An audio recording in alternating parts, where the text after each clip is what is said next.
Muy buenos días, muy buenas tardes y muy buenas noches. Hola, ¿qué pasó, mi gente preciosa? Aquí estamos otra vez, otra semana desde Radio Faro. Sí, tía. Con la jefa aquí vigilando lo que hacemos. Total, tenemos que portarnos bien. Menos mal que nos hemos acordado de que en este caso se turno camino. Que está detrás ahí grabando, pero ella... Pero ella a sus órdenes. Ve, aquí estamos aquí, tiecito, ¿cómo? Bueno... ¿Por qué es la historia puta de esta semana? Es bastante puta porque solo a mí se me ocurre venir en verano a grabar con las manos largas, con la manga larga. ¡Ay, Dieguito! No, además, sobre todo con el cabello, nada, esto se arregla para la próxima, vengo en toples o algo así, ¿sabes? Pero bueno, ¿por qué? Es que esto, hasta el título fue como medio gracioso. ¿Recuerdan esta película de la mano que mece la cuna? Pues esta es La mano que mece la tumba, mece el mundo o Galdar, en este caso. Porque hoy les vamos a hablar de curas que se niegan a perder el poder sobre sus feligreses, pero hasta en la muerte. Hasta en la muerte, hasta después de muerto. Mi poder es mío y esto no lo suelto. Por dinero, no sé qué lo tengo. Y por dinero, además, una cosa fantástica, muy de curas también. Esto lo tengo que contar. Fui de viaje a un festival de cuentos en la península, en Guadalajara. Empezó una señora, Paula Carballera, maravillosa, a contar una historia. Dice, y luego contar una historia inglesa y de repente es una historia que iba de fantasmas y una mujer se encuentra en medio de un páramo a un cura. Dice, claro, como vio un cura se tranquilizó. Dice, para que vean las diferencias culturales, porque aquí tú no te tranquilizas cuando ves un cura. De esa clase de cura chungo, básicamente. Cuando se trata de luchar por el poder, además, cualquier ámbito puede ser terreno de batalla, incluidos los cementerios, como en Galdar, en este caso, durante el siglo XIX y XX, que fue hostia limpia y, bueno, y fétidos olores, básicamente. Un poquito de contexto. ¿Qué ocurre con los cementerios en España? Pues esto es un momento de cambio. En España los cementerios se crean a finales del XVIII, principios del siglo XIX, porque fue un momento en el que, desgraciadamente, nos hartamos a epidemias, pero por toda la península, y llegaron a Canarias también, aquí en este caso un poquito más adelante. Pero ¿qué ocurría? Que hasta ese momento se enterraba a los muertos en las iglesias, que no había tanta gente, había relativamente espacio, pero debido al gran número de muertes, claro, empezaron a traer tantos cuerpos que dicen, no podemos tener a la gente en la iglesia, en los suelos. En los suelos, y la gente viniendo a misa y respirando cuerpos pudriéndose de 20 en 20. Ay, por favor. Claro, hay que alejar esto del centro de las iglesias. Entonces se decide crear los cementerios en el país en sitios aireados fuera de los núcleos urbanos por motivos de salubridad. Y en Galdar, ¿cuándo empieza este proceso? Pues al igual que en el resto de Gran Canaria, el cambio empieza en 1811 por la epidemia de fiebre amarilla. El primer espacio que se usa es en los llanos, que es de forma provisional, o sea, no es como un cementerio así, pero hasta que pudieran construir otro más cercano al centro. Y aquí fue donde la liaron. Aquí empieza la guerra. Con esta idea de otro más cercano al centro, que fue que empezó a complicarse la cosa. O sea, en 1811 empieza el tema, en 1814 el ayuntamiento inicia una colecta solidaria para construir un cementerio muy cerca de la actual iglesia de Santiago, en Galdar. Y el alcalde, además de ese momento, es una donación muy generosa, que no se sabe qué cantidad, pero queda al final que la iglesia del cementerio, se construye gracias a esta donación y la colecta. Todo esto, nosotros les prometimos la semana pasada que íbamos al fin a cambiar de libro. Yo no lo prometí, lo prometí. Lo prometí yo. Pero dije que lo iba a dejar descansar. Al fin es una promesa que yo cumplo, también te digo, en mi vida. Los que nos están viendo en vídeo están viendo un libro que se llama La iglesia de Caideros y los cementerios del municipio de Galdar, que tiene un título que no parece así muy interesante, pero yo, Francisco Quintana Mendoza, yo no te conozco, pero gracias. Gracias por estos chismes. Porque es que este libro está lleno de hostias como panes todo el rato, además. Este hombre hace una investigación súper interesante relacionada con la iglesia y con los cementerios, y entre ellos pues habla de la construcción de este cementerio en Galdar, donde además pues, certifica que la iglesia no puso nunca un duro para la construcción de este cementerio. Fue... Qué raro me parece a mí. Qué raro, pero esto es un detalle que... ¿Estás seguro de eso? Vamos al final.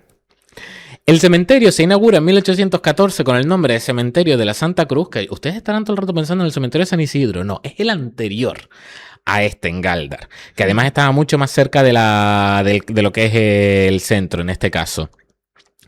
Se inaugura con el nombre del Cementerio de la Santa Cruz y el 11 de julio se estrena con la vecina Águeda Gutiérrez como primera enterrada.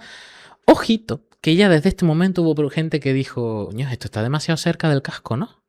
Un cementerio tan cerca nos va a traer algún problema si nuestra intención es sacar los muertos de las iglesias y del casco.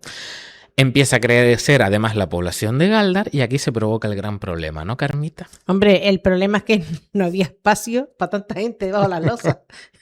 Aquello se empezó a llenar y empiezan los problemas de malos olores.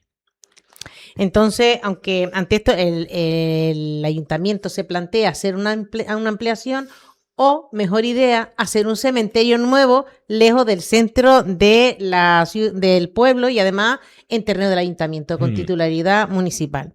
Pero la iglesia no quiso ir ni mu. Calladito, todo el mundo callado, porque ellos no estaban dispuestos a perder el poder sobre los entierros, sobre los muertos, porque esto significaba dejar de cobrar por enterrar a la gente. ¿Qué cambios, eh? Ay, La Dios iglesia, mío, la iglesia. En este caso, se dio en Galdar en estos tiempos una saga de párrocos que primero fue José Romero, que cuando falleció su sobrino Domingo Enrique Romero, Domingo Hernández Romero, y a su muerte su hermano José Hernández Romero. Esto, yo no sé cuál de los tres fue peor, pero yo creo que José fue peor. José segundo, el tercero. José, pero sí, José Hernández, por lo que le vamos a contar. En total, esta familia estuvo de párrocos en Galdar 61 años. Que esa es una cosa que mire. 61 años, ¿cómo te quitas ese? Yo pensé, ¿habrán estado más ellos en el poder en Galdar o los Kim en Corea del Norte? Los Kim en Corea del Norte les ganan por poquito. Claro. Pero por poquito, porque fueron 48 que llegaron. Que fueron gente chunga esta. Y no querían ellos no querían perder el derecho de la administración del cementerio, así que torpedean todo como pueden la propuesta de que el cementerio estuviera en titularidad municipal porque perdían el control, claro. Uh-huh. En 1879, José Romero, el tío cura, o el cura tío, como quiera, consigue que se paralice el proyecto para ver si, con la disculpa, a ver si el obispado asumía o no la construcción del cementerio y así seguir siendo titular la iglesia. Le dan, desde el ayuntamiento le dan un plazo de 2 meses para que conteste el obispado, pero le dicen que de proyecto nuevo nada, que aquí el que se va a usar es el que ya está, porque así también se ahorra tiempo a la hora de construirlo. Pero el párroco logró que lo esperaran 6 años. De 2 meses a 6 años, digo, hay que ser. Esto es un milagro, ¿eh? En 1885, cumplidos los 6 años, el alcalde informa al pleno de Galdar de que ha llegado una circular de gobernador civil en el que dice que todos los cementerios con problemas de salubridad tienen que cerrar, incluido el de la Santa Cruz. Así que, como tenían ya el proyecto y la memoria económica ya redactada, deciden que al final aprueban una partida para construir el cementerio. Bien, ¿qué hace José Romero? Consigue paralizar otros 15 años la construcción del cementerio. Yo no sé por qué le hacían tanta caso al chiflemeja este. Lo intento saber. Pues muy cura. Con que los curas. O sea, la presión que hace, porque consigue paralizar 6 años y después otros 15 más. 15 más.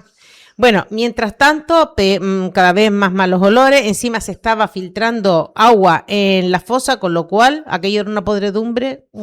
Y al lado de las casas de los vecinos. Efectivamente, horroroso, porque estaba en pleno centro.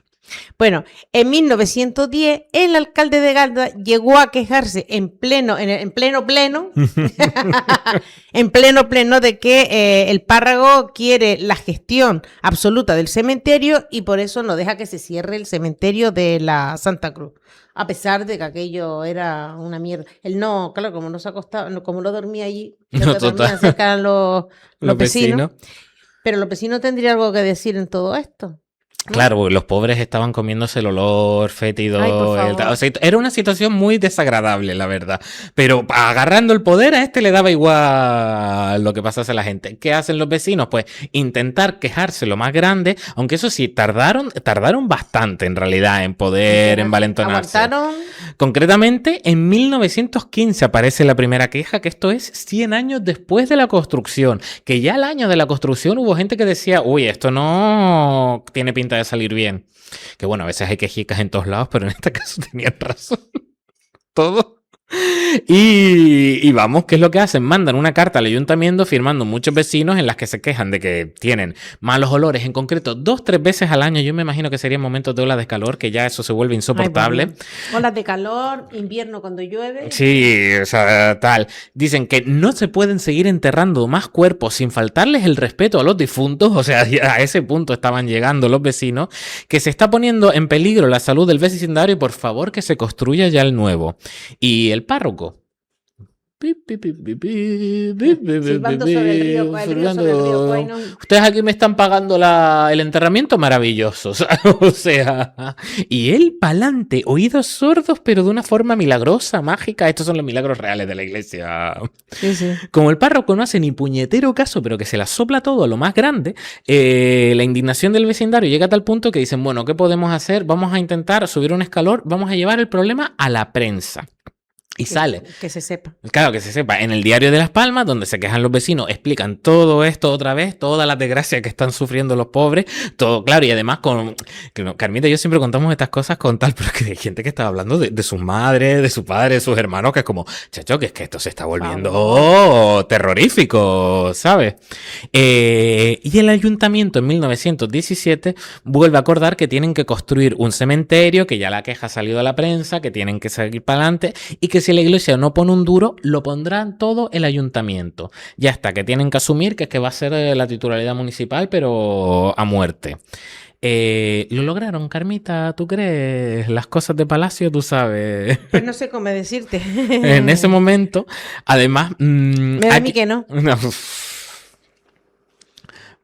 Aquí además hay un momento de cambio. ¿Todavía queda podcast? No, todavía queda podcast total. Estamos a la mitad, pero no creo que la haya. ¿Qué ocurre? En 1917 lo acuerdan, pero en 1918 se muere José Romero I, el párroco chungo, y viene su... José Romero I. Sí, porque...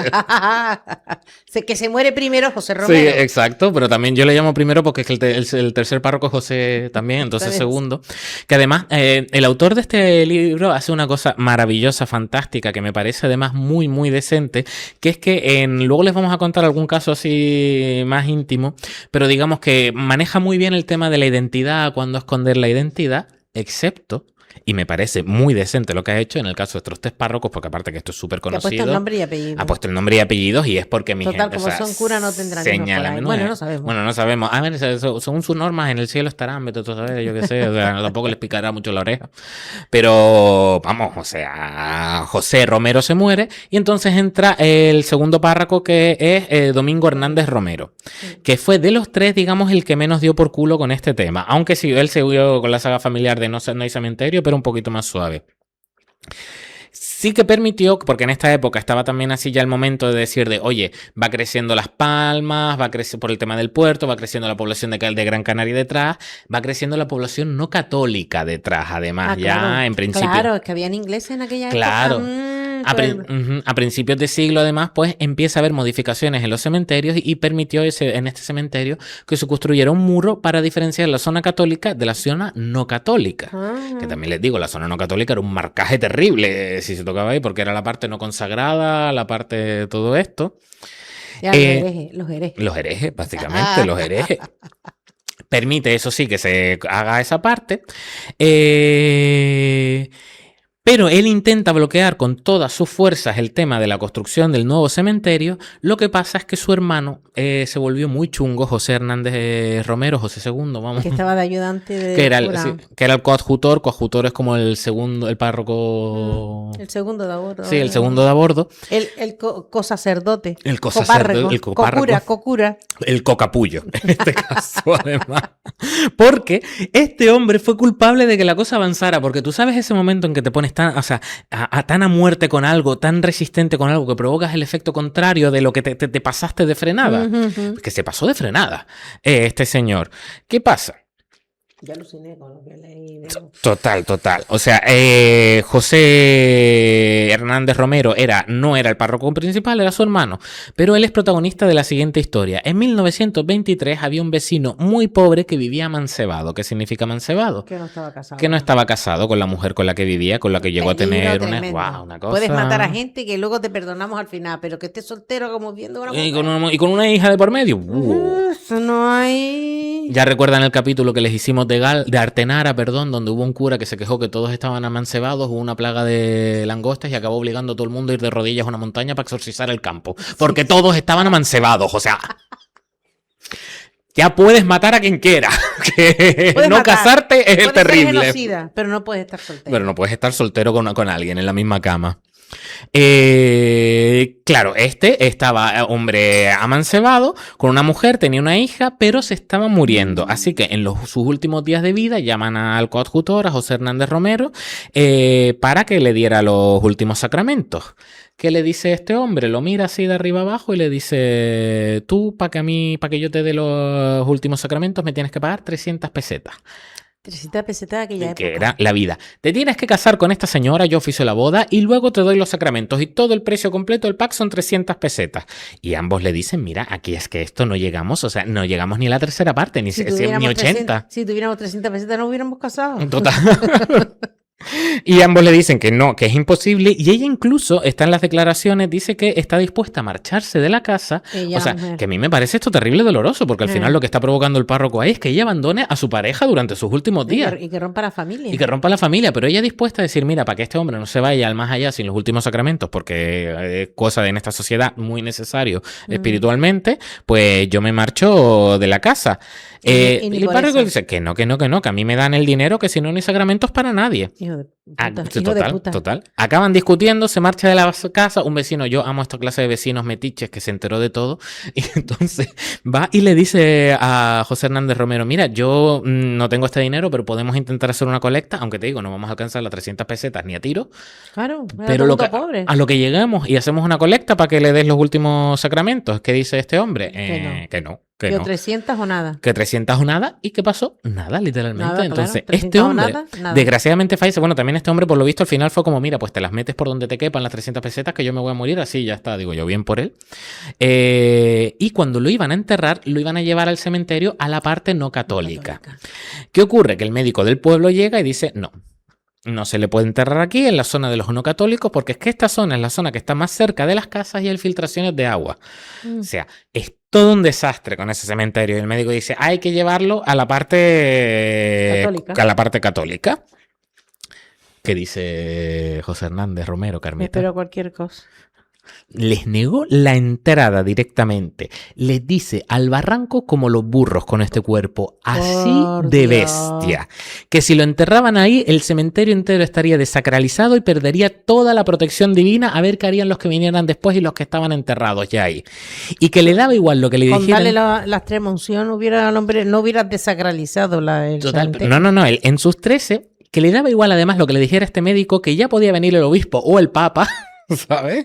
Que a él no iban a enterrarlo en la parte católica porque el que le mandaba ahí era él, que no era él el que mandaba, era su hermano, por cierto, pero... Este se lo cree. Por la documentación sabemos que no lo enterraron en esa zona, no aparece dónde lo enterraron, pero probablemente fue al final en la parte insalubre, porque no iban a hacer la bestialidad que este hombre dijo de tirarlo para el barranco. Claro, porque o sea, todo el pueblo no es como él. No, evidentemente. ¿Cuál fue la gran consecuencia de esto, Carmita? Bueno, que ese año, en 1923, al final... Por fin, el ayuntamiento acuerda el inicio del expediente. Bueno, que este fue el año del enterramiento, o sea, todo esto fue consecuencia que lo acordaron. Porque claro, por lo que pasó con este vecino. ¿Qué pasó? Que lo acordaron una fecha un poquito especial. 6 días después seis días después, o sea, el día que lo acordaron era 6 días después del golpe de estado de Miguel Primo de Rivera. Y claro, ya el ayuntamiento estaba en funciones, la corporación estaba en funciones. Bueno, vamos a ver lo que pasaba en aquella época, un poco de contexto. Miguel Primo de Rivera, en connivencia con Alfonso III, ustedes saben que los Borbones son democráticos, que te cagan, pues dan un golpe de estado y disolvió las diputaciones, los cabildos y los ayuntamientos para poder colocar a la gente que le era leal a él.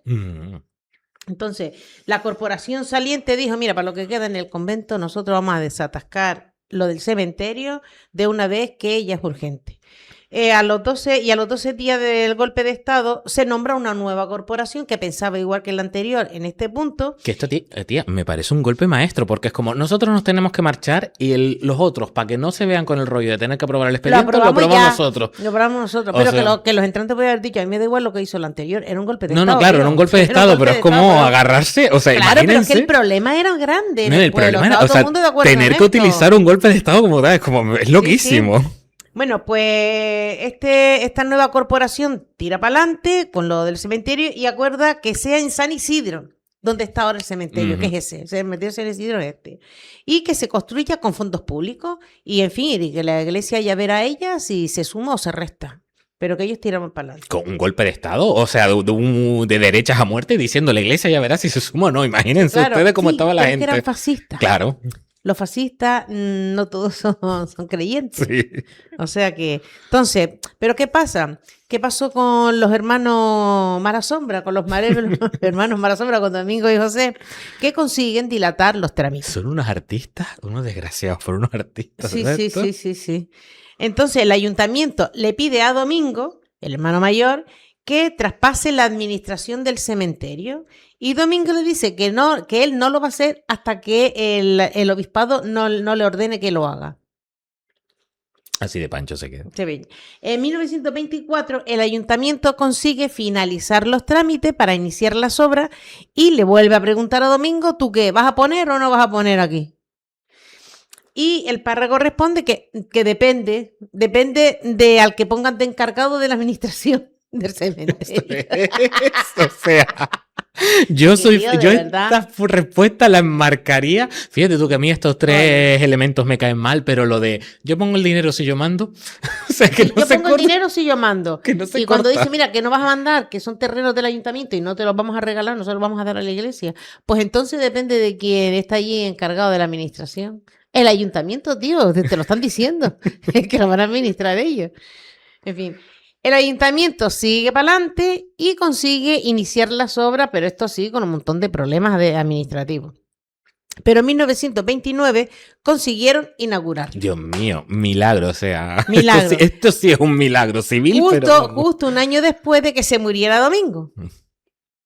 Y entonces toma el relevo el párroco José, el hermano, que se lo tuvo que envainar. Menos mal, o sea, ya le tocaba. Cuando entró, ya estaba para inaugurar el cementerio. Que eso te digo, o sea, con la historia que se pegó antes, con lo de al barranco como los burros, digo, o sea, yo no sé cómo yo no sé cómo llegó a párroco sin que le reventaran la piedra. Porque los párrocos los nombran la iglesia, los nombra el obispado y el obispado le da igual. Además, te imagínate, en aquella época, pues igual no había menos gente, pero igual no había más seminaristas y más gente que se hiciera cura, no sé. Pero vamos, o sea, digo, esto que se la tuviera que envainar... Sí. La densidad de párrocos en esta familia es bastante alta, también te digo, un tío y dos sobrinos. Qué horror. Bueno, eso, pero ¿qué pasa? Él ya no podía retrasar los trámites, ya estaba, o sea, no podían hacer la misma política que había hecho, la misma estrategia que habían hecho el hermano y el tío, a lo de otra manera que envainarlo, y entonces ¿qué hizo? Un último movimiento. Lo que hizo fue, antes de que dejara de funcionar el cementerio, lo que hizo fue decir que la titularidad del cementerio de San Isidro era de la iglesia. Y puso una demanda. Que yo no sé cómo admitieron, bueno, o sea, a lo mejor... Porque lo vinculó con la titularidad del de la Santa Cruz, diciendo, claro, uno es heredero de otro y el de la Santa Cruz es parroquial, entonces todo es mío. Sí, pero es que no tiene nada que ver. O sea, no tiene nada que ver, son las cosas de él. Pero Diosito me iluminó, o sea... Hoy día no se hubiera llevado a trámite.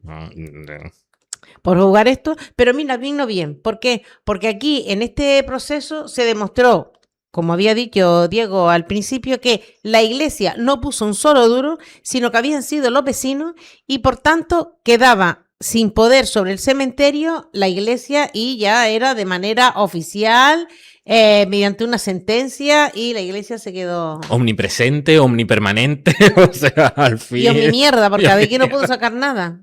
Total, pero vamos, este último movimiento además es de desgraciado absoluto, porque el primer cementerio fue construido por el dinero de los vecinos y es como metiendo ahí mierda con el como... Pero una cara... Tampoco estaba vivo él en ese momento y se le olvidó mirar los archivos seguramente, pero... Sí, pero vamos, yo creo que tremendo, ¿eh? Qué tremendo. Lo que puede mandar un cura en un pueblo. Lo que puede mandar un locura. En aquella época, Y sobre todo lo que ahora le, no creo. lo que le cuesta a la gente soltar el poder, porque esto Sí, es... pero claro, o si sea- tú estás en una organización, en una estructura que han tenido poder toda la vida Mm. y encima tu figura dentro de un pueblo es reconocida, es respetada y es temida, Y además, pues claro que te metes en esas historias. te va a llegar el momento porque ha sido tu tío, el siguiente es tus hermanos y tú sabes que vienes detrás, ¿sabes? O sea, que es que este tenía claro y decía, Lo que yo me a pregunto esto los es que- quiero do- tener así. Lo que me pregunto es que dónde enterraron a José el tío y a Domingo el sobrino. El primero seguramente fue en el cementerio de Santa Santa Cruz. Cruz porque no había otro. Ojalá, ojalá Y alguien hubiera Domingo dicho para el también. barranco, ¿sabes? Pero mira, que la gente es tan buena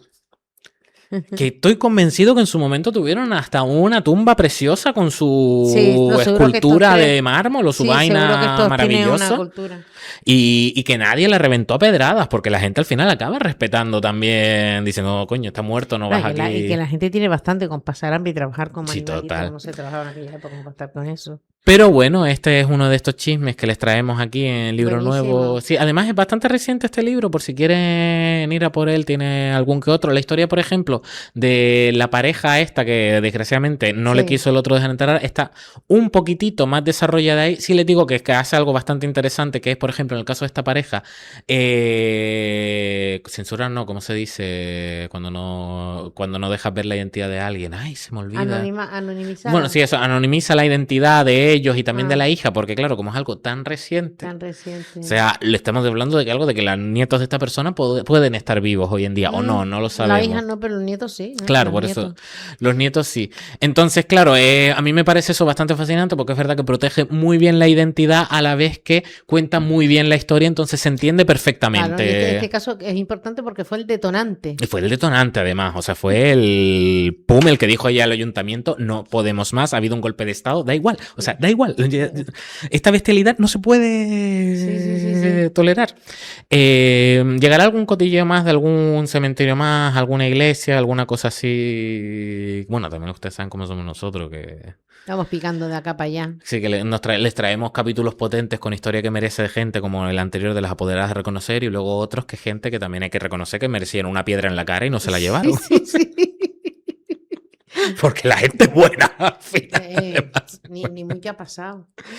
Y nada, con esto... Bueno, esto se nos ha quedado un poquito más corto, pero yo creo que ya No está vamos bien. a martirizar más a la gente. Total, además yo estoy con manga larga, mi gente. Esta camisa es preciosa, pero de verdad, menos mal que soy calvo, que si no, yo no sé cómo Carmita aguanta.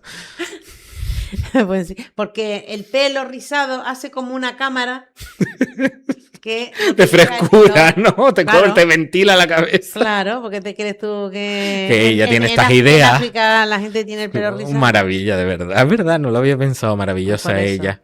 Bueno, los dejamos para la semana que viene. Amenazamos con volver. Sí. Nada, pásenlo bien, denle me gusta, comenten. Quien quiera suscribirse, que se suscriba. Además, como saben, aparte de nosotros en Radio Faro pasan un montón de cosas súper interesantes también que se pueden enterrar. También por la radio pasan un montón de chismes aquí que de verdad merece la pena conocer.